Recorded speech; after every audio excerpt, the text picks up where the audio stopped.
Hi friends, నా పేరు అబ్దుల్లా. మీరు చూస్తున్న టెక్ రివ్యూ ఛానల్. ఫ్రెండ్స్, మనం ఎప్పటి నుంచి ఎదురు చూస్తున్నా Flipkart big billion day sale and Amazon great Indian festival sale ఇంకో 2 days లో స్టార్ట్ అవుతాయి. ప్లస్ అండ్ ప్రైమ్ మెంబర్షిప్ ఉన్న వాళ్ళకి 26న అండ్ నాన్ ప్రైమ్ మెంబర్స్ 27న సేల్ స్టార్ట్ అయింది. నేను వీడియోస్ చేయడానికి మెయిన్ రీజన్ వచ్చేసి సేల్ టైంలో చాలా మంది చాలా తప్పులు చేస్తుంటారు అండ్ మళ్ళీ ఆఫర్ని గ్రాప్ చేయలేకపోయామని బాధపడుతుంటారు. సో ఈ వీడియోలో నేను మీకు కొన్ని టిప్స్ చెప్తాను, వాటిని ఫాలో అయ్యి ఆఫర్స్ని గ్రాప్ చేసుకోండి. First tip, me mobile Amazon prime and Flipkart plus membership compulsory ఉండేట్టు చూసుకోండి.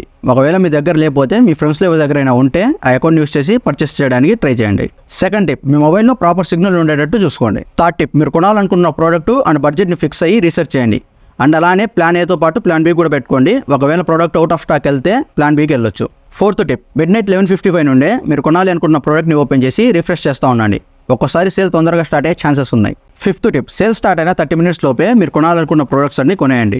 ఆ తర్వాత ప్రైసెస్ ఇంక్రీజ్ అవుతాయి. సో డోంట్ బి లేట్ చేయకుండా తొందరగా కొనేయండి. సిక్స్త్ టిప్, సేల్స్లో మొబైల్ కలర్స్ కోసం వెయిట్ చేయకుండా ఏ కలర్ అవైలబుల్గా ఉంటే ఆ కలర్ని కొనేయండి.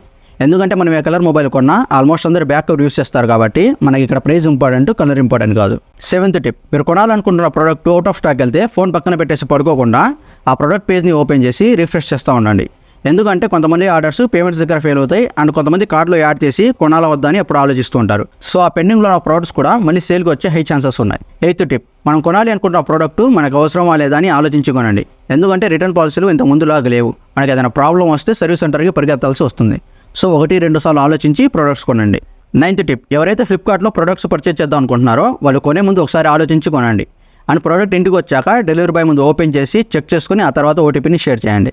అండ్ ఆల్మోస్ట్ అమెజాన్లో పర్చేస్ చేయడానికి ట్రై చేయండి. ఇది నా opinion. Last tip, sales start అయ్యే ముందే క్రెడిట్ కార్డ్స్ని మీ దగ్గర ఉంచుకోండి. ఒకవేళ మీ దగ్గర లేకపోతే మీ ఫ్రెండ్స్ ఆ రిలేటివ్స్ని అడిగి తీసుకోండి. ఎందుకంటే సేల్స్లో క్రెడిట్ కార్డ్స్ పైన ఈజీగా 2,000 నుండి 5,000 వరకు ఆఫర్స్ ఉంటాయి. ఇది వీడియోకి కనుక వీడియోస్ అయితే లైక్ చేసి మీ ఫ్రెండ్స్కి షేర్ చేయండి. అండ్ అలానే మరిన్ని టెక్నాలజీ అండ్ ఇన్ఫర్మేటివ్ వీడియోస్ కోసం మన ఛానల్ సబ్స్క్రైబ్ చేసుకొని ఆల్ నోటిఫికేషన్ ఆన్ చేసుకోండి. అండ్ కొంతమంది మన ఛానల్ సబ్స్క్రైబ్ చేసుకున్నారు కానీ ఆల్ నోటిఫికేషన్ ఆన్ చేసుకోలేదు. సో ప్లీజ్ మీరు కూడా ఆల్ నోటిఫికేషన్ ఆన్ చేసుకోండి. Thanks for watching.